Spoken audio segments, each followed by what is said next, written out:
நிமிஷத்துக்கு கூட பேசி முடிச்சுட்டு வந்துடுவேன். ஒவ்வொரு 9 பொண்ணையும் ஒரு நம்பர் 1 முடிஞ்சிருக்குது. அது எப்படி? ஜாதக ரீதியாக பார்த்தீங்கன்னாக்க 9வது இடம் தர்மஸ்தானம் அப்படின்னு சொல்றாங்க. அதே போல பார்த்தீங்கன்னா பாக்கியஸ்தானம் சொல்றாங்க. இது எல்லாம் சர உபய இலக்கணத்துக்கு மட்டும் இது பொருந்தும்.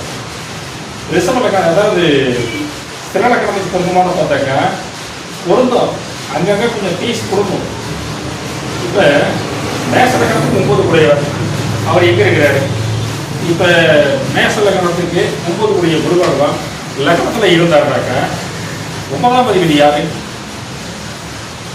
அப்பா குரு.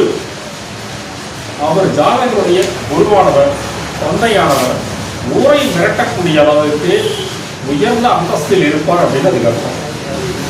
இதே ரிஷப லக்கணத்துக்கு 9 கூடையவர் அவர் பாதகாதிபதியா வராரு, தர்ம கர்மாதிபதியாக வராரு.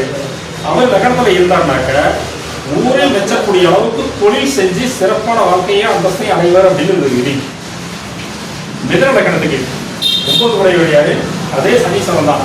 அஷ்டமாதிபத்திய தோஷம் இருந்தாலும் அங்க லக்கணத்திலே இருந்தார் அப்படின்னாக்க ஏற்ற இறக்கமான வாழ்க்கையை கொடுத்தாலும் நன்மையை செய்வார் அப்படிங்கிறது ஒரு விதி. கடக லக்கணத்துக்கு 9 கூடையவர் யாரு? குரு. அவர் லக்கணத்துல உச்சமா வராரு அப்படின்னாக்க அப்பா, அப்பாவுடைய அப்பா, அவங்க அப்பா, இவங்கெல்லாம் உயர்ந்த அந்தஸ்துல இருக்கக்கூடிய ஆட்கள் அப்படின்னு அது அர்த்தம். சிம்ம லக்கணத்துக்கு 9 கூடையவர் யாரு? செவ்வாய். அவர் பாதகாதிபதியா வராரு. அம்மாவுக்கு அவர் தான் அதிபதி, அப்பாவுக்கு அவர் தான் அதிபதி. அவர் பார்த்துக்கிட்டீங்கன்னாக்கா லக்கணத்துல வந்து உட்காந்துருக்கிறாரு. பாதகாதிபத்திய தோஷம் இருக்குது அப்படிங்கிறதுனால சகோதர காரங்கனாக்க கூட பொண்ணா அண்ணன் தம்பிங்க அக்கா தங்கச்சிங்க இவங்களுக்காக கொஞ்சம் கருத்து வச்சு போடுறது எல்லாம் வரும். அப்பாவையும் அம்மாவையும் 2 கண்ணு மாதிரி பார்த்துக்குவாங்க அப்படிங்கிறது ஒரு விதி. இப்போ கண்ணை லக்கணத்துக்கு 9 கூடையவர் யாரு? சுக்கரன். அந்த இடத்துல நீசமா வராரு அப்படின்னு சொல்றாங்க. நீசமானாலும் நேர்மை தவறாத அறவழியில ஒழுக்கமா இருப்பாங்க அப்படின்னு அதுக்கு பேரு. துலா லக்கணத்துக்கு 9 கூடையவர் யாரு? புதன். அவர் அந்த இடத்துல துலாம உட்காந்தாரு அப்படின்னாக்க 9 கூடையிலும் லக்னத்துல திக்பலம் பார்க்கிறார் அப்படிங்கிறதுனால உலக அறிவுகள் எல்லாமே தானாய் கிடைக்கும் அப்படிங்கிறது ஒரு விதி. உலகத்தில் இருக்கக்கூடிய சுகபோகங்களை அனுபவிக்கக்கூடிய யோகமும் உண்டு அப்படின்னு அதுக்கு ஒரு விதி. இவங்க எல்லாம் மெயின் ரோடு அவங்கள ஏதாவது ஒரு அவுட்டர்ல ஒரு சொத்து வாங்கி போட்டிருப்பாங்க.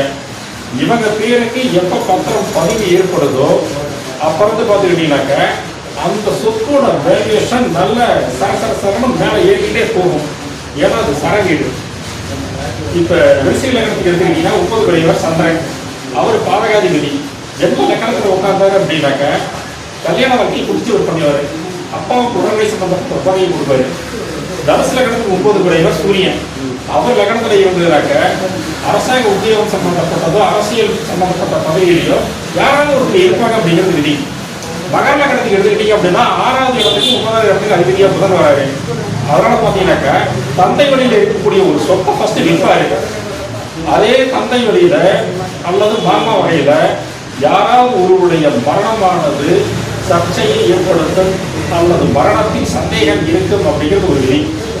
கும்பலக்கணத்துக்கு எடுத்துப்பாங்க. அது 9 கூடையவர் சுக்கரன். கும்பத்துல சுக்கரன் இருந்தார் அப்படின்னாக்க கண் சம்பந்தப்பட்ட பாதிப்பு வரும் அப்படிங்கிறது விதி. காம உறவுகள் அதிகமாக இருக்கும். இந்த அம்மாவுக்கு அதிபதி அவர் தான், அப்பாவுக்கு அதிபதி அவர் தான். 2 பேர்ல யாராவது ஒருத்தர் தான் அதிக நாள் ஜாதகரோட இருப்பாங்க. 2 பேருமே இருக்கிறதுக்கான வாய்ப்பு இல்லை அப்படின்ட்டாங்க. உதாரணத்துக்கு பார்த்தா எம்ஜிஆர் போட்டுங்க, அவர் கும்பலக்கணத்தை சொல்லியிருக்கிறாங்க. 9 கூடையவர் விஷயம் தான் அவரே மரணமானாரு. அம்மா தான் கடைசி வரைக்கும் இருந்தாங்க. சத்தியபாமா. மீன லக்கணம் 9 கூடையவர் யாரு? செவ்வாய். அவர் லக்கணத்துல இருந்தாரு அப்படின்னாக்க நல்ல தேஜஸ் உண்டாகும், ஒரு அறிவாற்றல் இருக்கும். 2 9 கூடையவரா இருக்கிறாரு. அதெல்லாம் பார்த்தீங்கன்னா பணப்புறத்துகள் இது எல்லாமே தானா சேர்ந்து வரும். இதுக்கான வாய்ப்பு நிறைய இருக்குது. நீங்க கேட்ட 9 நம்பர் 1 என்னங்கிறது சொல்லிட்டேன். உனக்கு ஏதாவது தப்பா இருந்ததுனாக்க எத்தனை பேர் வரீங்களோ அத்தனை பேர் வாங்க. 9944036999 இதான் என் நம்பரு. வரவங்க வாங்க, எதுக்கு கேள்வி கேட்கறவங்க கேளுங்க.